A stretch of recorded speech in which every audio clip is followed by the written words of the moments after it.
जीव हमारी जाति है, मानव धर्म हमारा। हिंदू मुस्लिम सिख ईसाई धर्म नहीं कोई न्यारा।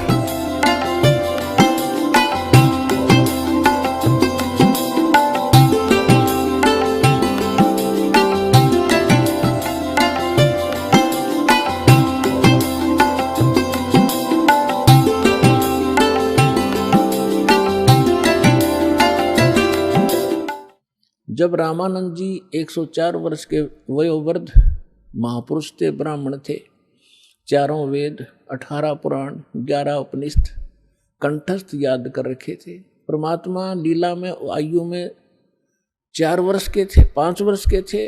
उस समय रामानंद जी 104 वर्ष के वृद्ध ब्राह्मण थे और उस समय परमात्मा ने उसके ज्ञान को फेल करके और सतलोक लेकर गए।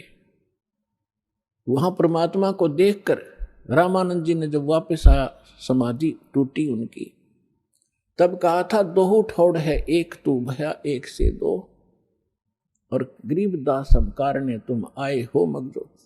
अब इसमें गरीबदास जी की जो साथ में नाम आता है, ऐसा समझो जैसे तुलसीदास जी ने लाखों वर्ष पहले की रामायण की घटना या कथा जो कि तो अपनी लैंग्वेज में चित्रार्थ कर रखी है, इसलिए तुलसीदास जी का नाम आता है, लेकिन गुणगान श्री रामचंद्र जी के हैं। तो इसी प्रकार गरीबदास जी को भी परमात्मा सचखंड लेकर गए थे, वहां से फिर वापस छोड़ा था। उसके बाद परमेश्वर ने उनका ज्ञान योग खोल दिया था। आदरणीय गरीबदास साहिब जी ने परमेश्वर की महिमा कलम तोड़ लिखी, आंखों देखी। तो क्या कहा, दोहु ठोर है एक तू भया एक से दो, गरीबदास हम कारणे तुम आए हो मगजो। रामानंद जी कह रहे हैं, गरीबदास जी बता रहे, तुम साहेब तुम संत हो, तुम सतगुरु तुम हंस, गरीबदास तेरे रूप बिना और न दूजा अंश। बोलते रामानंद जी सुनो कबीर करतार, गरीबदास सब रूप के तुम ही सृजनहार। तुम साहेब तुम संत हो, तुम सतगुरु तुम हंस। अपने आत्माओं, वो परमात्मा 600 वर्ष पहले आए थे। चारों युगों में आते हैं। सतयुग में सत सुकृत कह टेरा, त्रेता नाम मुनींदर मेरा, द्वापर में करुणा में कहाया, कलयुग नाम कबीर धराया। तो परमात्मा जब कलयुग में सन 1398 में सतलोक से सह शरीर आए, संवत 1455 ज्येष्ठ सुदी पूर्णमासी यानी ज्येष्ठ उतरते की पूर्णमासी को सुबह ब्रह्म मुहूर्त में परमात्मा सतलोक से आए, शिशु रूप धारण करके कमल के फूल पर विराजमान। वहां से नीरुनिमा नाम के एक जुलाहा दंपति निसंतान थे, परमात्मा को उठा ले गए।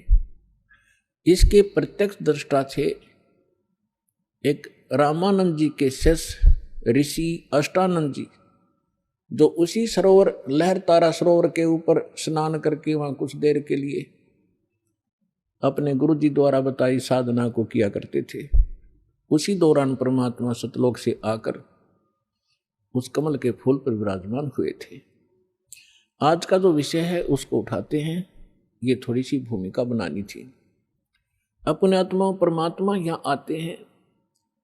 हम सभी, चाहे आज ब्राह्मण हैं, चाहे हम कोई अन्य कास्ट में जन्मे हैं, और चाहे हम हिंदू हैं, मुसलमान हैं, सिख या ईसाई या कोई अन्य किसी भी मजहब धर्म से संबंध रखते हैं, हम सभी एक परमात्मा के बच्चे हैं, कबीर साहिब के। चाहे कोई चींटी है, हाथी है, मच्छर है, माखी है, कुत्ता है, गधा है, सुअर है, ये सभी उस परमात्मा के बच्चे हैं। उस मालिक को ये सभी इतने ही प्यारे हैं। जैसे दास ने कहा था, अभी ऐसा ही है, जिस भी कोई भी माता पिता का कोई कैसा ही बालक हो, चाहे वो अपाहिज हो।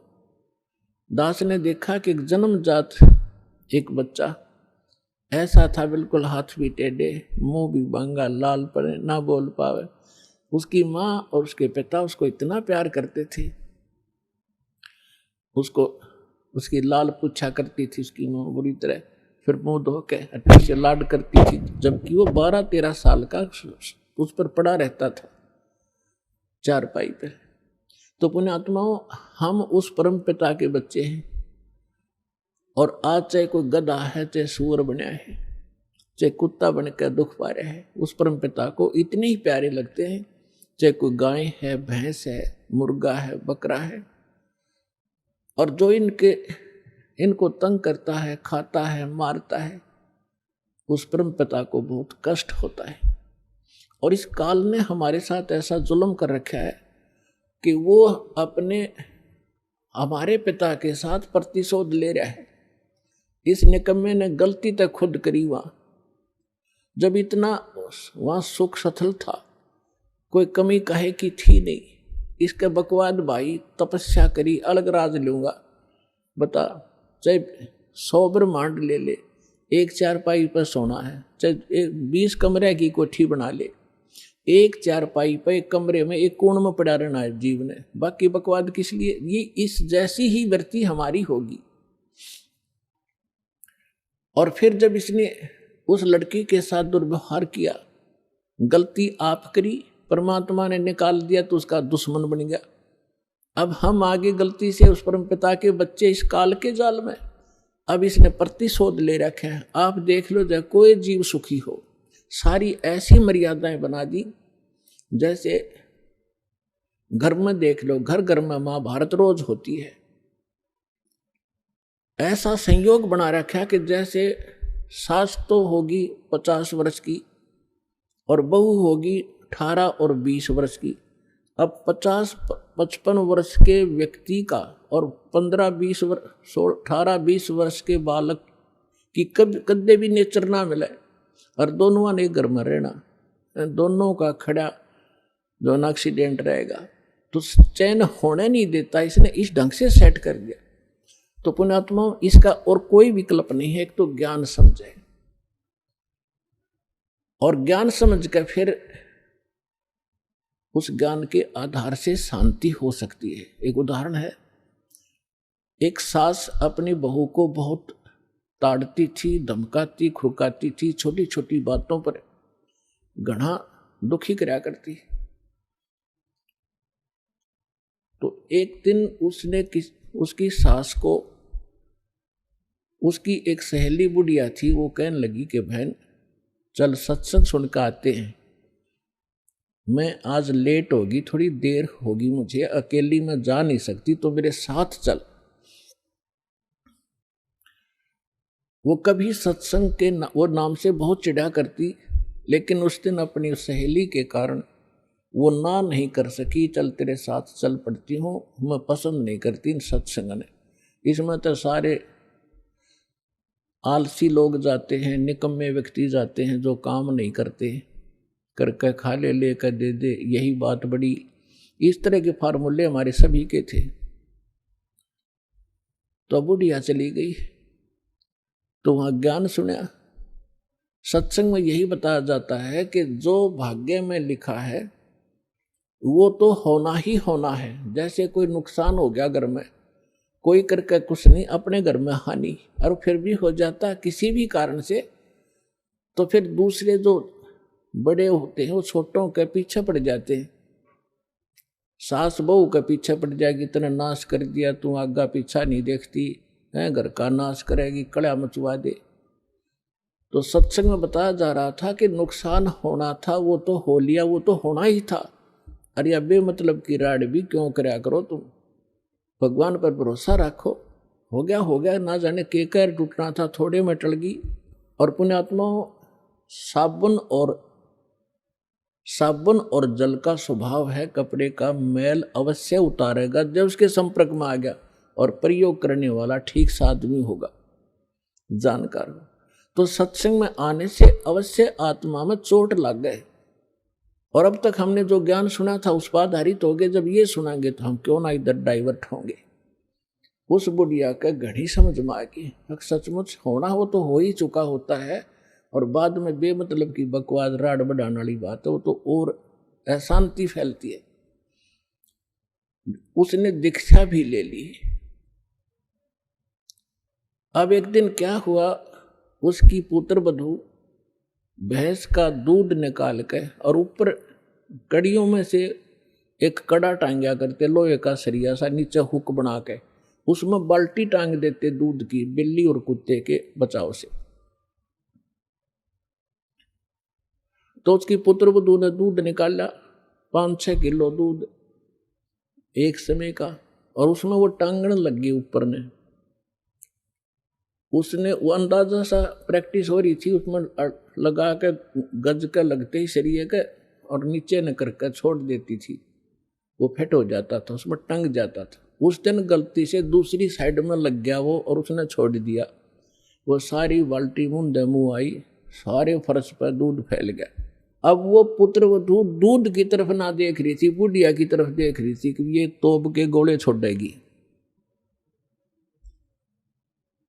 मायूसी होकर देख रही थी। तो बुढ़िया बोली, बेटी कोई बात ना, आज ये हमारे भाग में नहीं था, इसको जैसा भी उठा ले ऊपर ऊपर का और भैंस को पिला दे। अब वह काफी देर सोचती रही कि बुढ़िया ने तो कठिए कई गाड़ी देनी थी, आज या कौन सा स्टेशन पकड़ रही है। काफी देर तो उसको विश्वास हुआ नहीं। उसने सोची यार गुस्से में ऐसे कह रही होगी। फिर उसने सोचा कि तेरा पति आवेगा जब उसने सिखावेगी। उस दिन उसको भी नहीं कुछ बताया उसने।